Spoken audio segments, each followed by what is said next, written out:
अस्सलाम वालेकुम, welcome to पैसा बोलता with Anjum Ibrahim. International monetary fund ने अपनी फर्स्ट मैंडेटरी जो रिव्यू होता है ऑन ऑल द प्रोग्राम्स वो रिलीज़ कर दिया है एंड एज एक्सपेक्टेड वो कह रहे हैं कि प्रोग्राम जो है वो ऑन कोर्स है। आज मैं जिस पे फोकस करना चाह रही हूँ वो ये नहीं कि क्या तारीफ़ें उन्होंने की या तारीफ़ें नहीं की या क्या कहा कि क्या क्या चीज़ें और करनी हैं। मैं फोकस करना चाह रही हूँ कि क्या चीज़ें जो हैं वो जो उन्होंने स्टेटमेंट्स दी हैं और हमारे जो पाकिस्तान अथॉरिटीज़ हैं उन्होंने जो स्टेटमेंट्स दी हैं जो कि फैक्चुअली कोई करेक्ट नहीं लग रही हैं। हमें ज्वाइन कर रहे हैं लाहौर से डॉक्टर हफीज़ पाशा साहब, किसी तारुफ के मोहताज नहीं है। He is held many federal ministries, he is now an academic and much respected economist internationally. Welcome doctor साहब। जी अस्सलाम वालेकुम। डॉक्टर साहब, मैं पूछना चाह रही थी कि क्या क्या चीज़ें हैं जो आपको लग रहा है कि जो जिस पे फोकस जो रिपोर्ट का है वो सही नहीं है।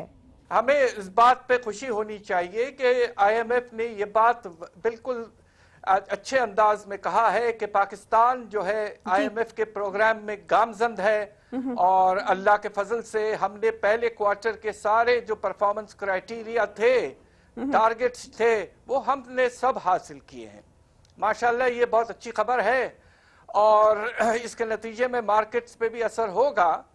मगर साथ साथ वो जो डिप्टी मैनेजिंग डायरेक्टर आईएमएफ के जी जो बोर्ड की मीटिंग चेयर कर रहे थे जी उन्होंने अपने स्टेटमेंट में एक अजीब सा एक स्टेटमेंट दिया है कि पाकिस्तान हैज एलिवेटेड रिस्क्स, यानी कि पाकिस्तान पर खतरात जो हैं वो बहुत गामजद हैं और बढ़ रहे हैं। जी डॉक्टर साहब, ये रिपोर्ट में भी है और ये बार बार जो है वो कहते हैं फंड वाले।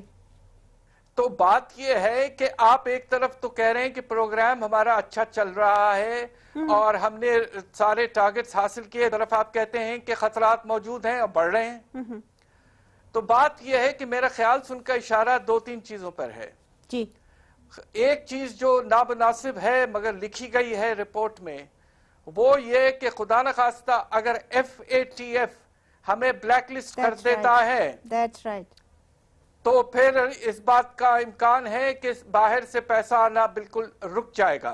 डॉक्टर साहब, इन्होंने एक्सटेंड कर दिया FATF के जो हमने करने हैं जो कमिटमेंट्स हमने की हुई हैं टिल जून कर दिया इन्होंने। जी अब यह है कि उन्होंने तो जून तक दिया है मगर हमारी फरवरी को मीटिंग है जी जी FATF के साथ और आपको पता है कि कुछ दिन पहले FATF ने 150 सवालात भेजे हैं। तो ये शायद इस चीज पे इशारा है IMF का कि खतरा है कि जो एंटी मनी लॉन्ड्रिंग और काउंटर टेररिज्म का जो काम है वो पाकिस्तान पूरी तरह से हासिल नहीं कर पा रहा है। और डॉक्टर साहब, एक चीज इसमें जरूर आप इस पे कमेंट कीजिएगा कि पाकिस्तान की जो पार्लियामेंट है that is almost non functional legislation के हवाले से, और जितने भी AML CFT के जो anti money laundering and combating terrorism की जो फाइनेंसिंग है उसके जितने लॉज हैं वो पेंडिंग है, वो प्रूव नहीं हुए। जी देखिए, बात यह है कि हमें इस बात को तय करना है, इसलिए कि इसके बहुत बड़ा खतरा है ये। इससे अगर बाहर से इनफ्लो फंड्स रुक जाए तो मुझे अफसोस से कहना पड़ता है कि पाकिस्तान दिवालिये के करीब चले जाएगा। सही सही, ये बहुत बड़ा मसला है। इसको सियासी जिसे कहते हैं ना रद्द बदल में आप छोड़ न दें, इसको टॉप प्रायोरिटी देनी चाहिए और जो भी आपको आइन में तरमीम खुदा न खास्ता या कानून में इजाफा करना है तो आप फौरन उसे करें। जी जी, कानूनी है, वो कानून पास नहीं हो रहा because of conflict between the ruling party and the opposition. But इसका कॉस्ट बहुत हैवी हो सकता है और इसको अब मेरा ख्याल ये है कि सियासतदान को ये सोचना चाहिए उनको कि मुल्क की अहमियत बहुत ज्यादा है, खुदा न खास्ता दिवालिया का खतरा आ खड़ा हो सकता है, इसको रोकना है। सही सही।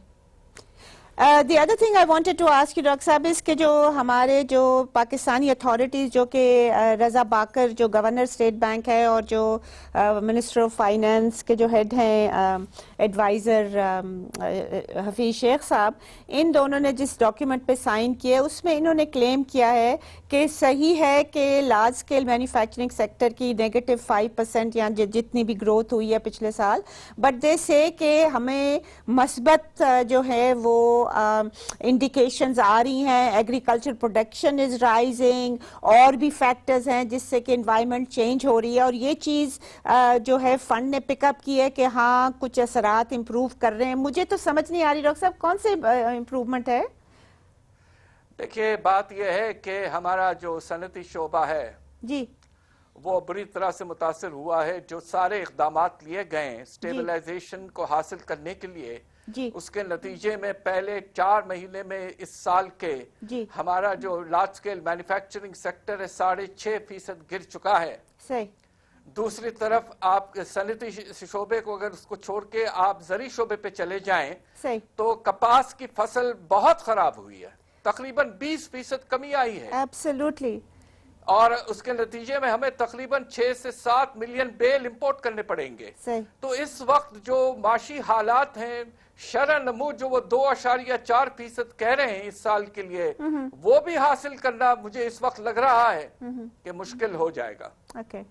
Okay so this claim you think is patently flawed, مطلب ہے کہ یہ کلیم جو ہے ان کا ڈیٹا کوئی بیکنگ اس کی نہیں مل رہی. خواتین حضرات will take a short break ہے، پلیز اسٹے ود اس.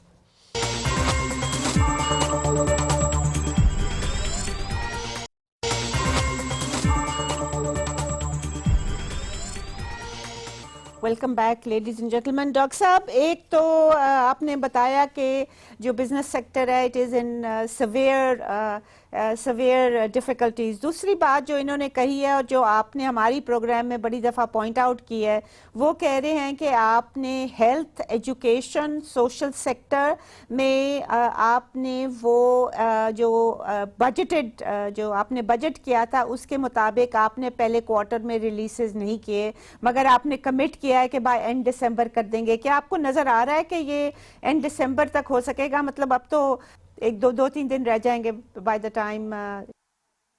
سب سے پہلے تو میں یہ آپ کو عرض کروں جی کہ سال کے جب آغاز ہوا تھا اور پروگرام شروع ہوا تھا، اس وقت IMF نے جو ہمیں ٹارگٹ دیا تھا جی ایجوکیشن اور ہیلتھ سپینڈنگ کا، وہ 3.9% تھا GDP کا، اور پچھلے سال ہم نے 3.4% کیا تھا.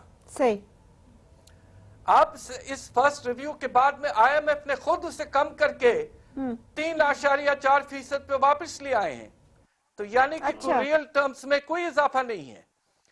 دوسری طرف جو حیرت انگیز بات ہے کہ پہلے 3 مہینے میں سپٹمبر تک ہمارا بے نظیر انکم سپورٹ پروگرام پہ خرچہ صرف 5 ارب، میں پھر سے بتاؤں 5 ارب، جبکہ 50 لاکھ خاندان ڈیپینڈ کرتے ہیں بے نظیر انکم سپورٹ پروگرام پہ، اور سال کا بجٹ ہے 180 ارب. آپ نے پہلے 3 مہینے میں غریبوں پر صرف 5 ارب خرچ کیے. یہ بالکل غلط ہے، اس کو پرائیورٹی دینی چاہیے تھی. یہ IMF کا بھی انڈیکیٹو ٹارگٹ ہے. تو دونوں طرف پاورٹی سپینڈنگ اور ہیلتھ اینڈ ایجوکیشن سپینڈنگ میں گورنمنٹ اس سال بہت پیچھے ہے، اور اس کے نتیجے میں آپ دیکھیں گے حالات اور خراب ہو رہے ہیں. انہوں نے کوشش یہ کی ہے کہ یہ خرچے کم کر کے بجٹ ڈیفیسٹ کم کر دیں. صحیح صحیح.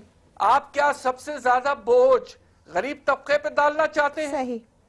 یہ تو بالکل نامناسب سی بٹ بات ہے. فنڈ نے تو یہی کہا ہے کہ یہ آپ دسمبر تک یہ ٹارگٹ جو تھے بجٹ کے وہ میٹ کریں. Do you think they can meet it? ایک تو کم کر دیا، دوسرے طرف امکانات اس کو میٹ کرنے کے بہت کم اس لیے ہیں کہ پہلے کوارٹر میں تو آپ نے خرچہ نہ کرنے کے برابر کیا ہے. صحیح.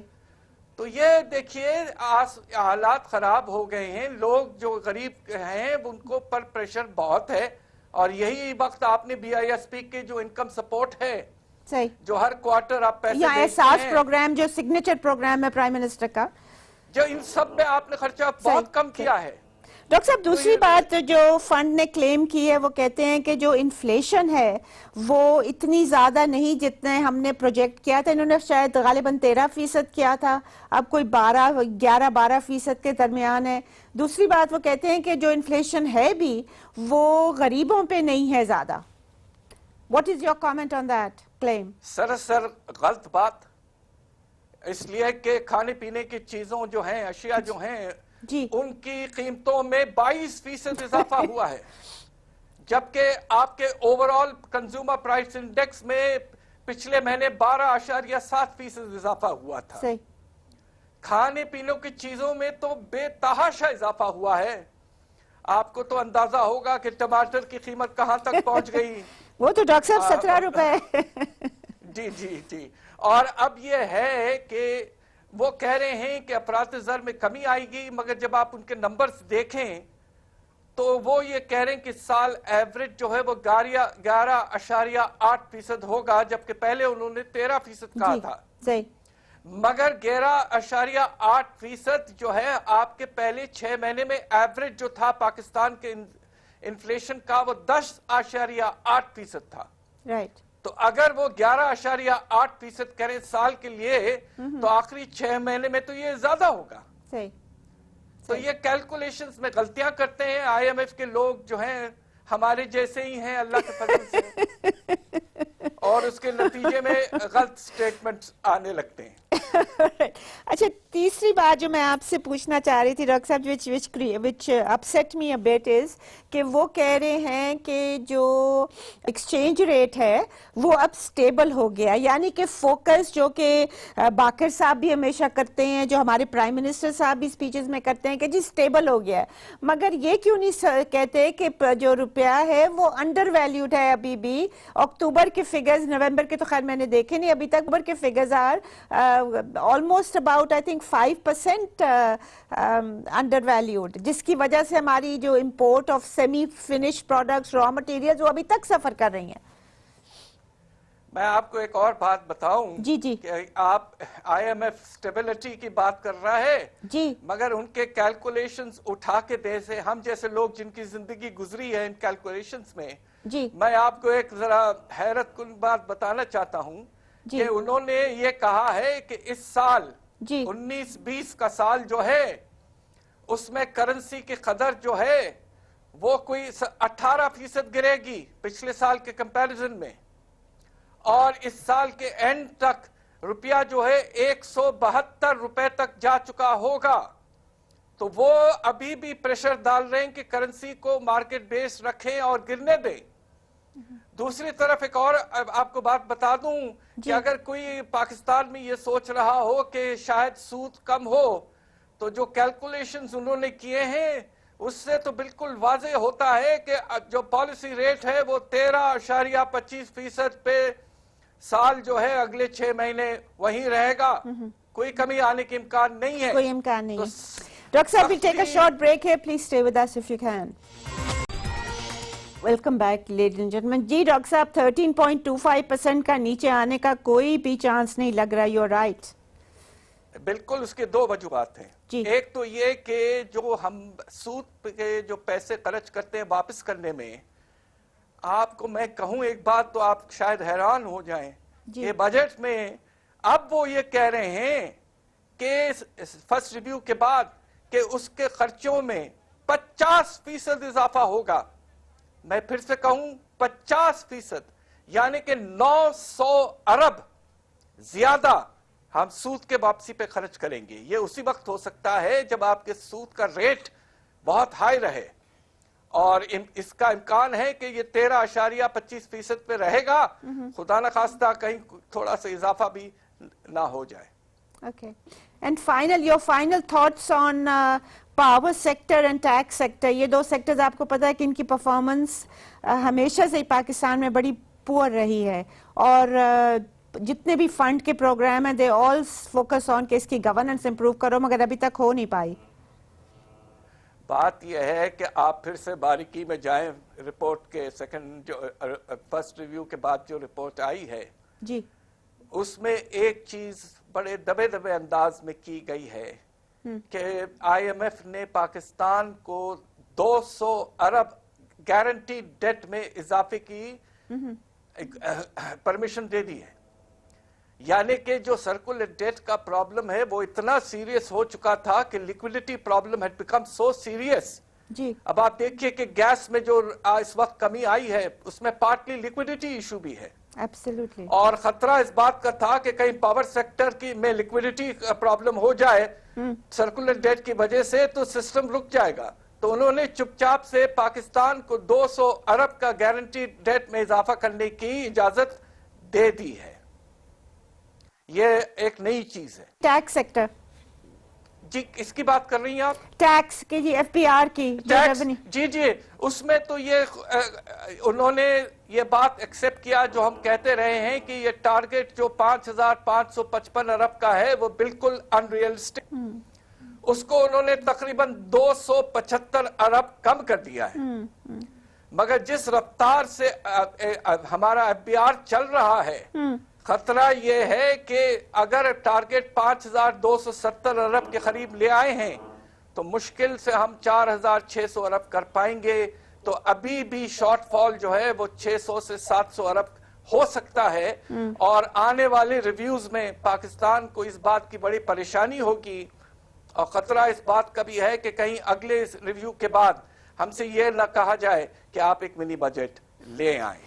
तो हालात संभले नहीं है। थैंक यू डॉक्टर साहब, thank you so much. I run out of time. ख़वातीन हज़रात, आपने सुना कि हालात अभी सुधरे नहीं हैं, हालात बल्कि और तेज़ी से और ख़राब होते जा रहे हैं। हम हमेशा अपने प्रोग्राम में प्राइम मिनिस्टर साहब को यही उनसे प्ली लेते हैं कि आप जो अपने इकोनॉमिक टीम लीडर्स को सुन रहे हैं, बाकर साहब को और शेख साहब को, इससे वी वुड रिकमेंड कि आप और लोगों से भी सुने, हमें मत सुने बेशक, मगर जो आपकी अपनी इकोनॉमिक एडवाइजरी काउंसिल के मेंबर्स थे जो आपने खुद हैंड पिक किए थे पिछले साल और जिसकी मेरे ख्याल में इस साल कोई मीटिंग नहीं हुई, उन्हीं को बुला के एक दफ़ा उनकी भी व्यू देख लें कि जो आपको बताया जा रहा है क्या वो क्रेडिबल है, क्या वो सच है, क्या उसमें कोई अमेंडमेंट की ज़रूरत है, क्या सम चेंजेस आर रिक्वायर्ड। इजाज़त दीजिए इसी के साथ, खुदा हाफिज़।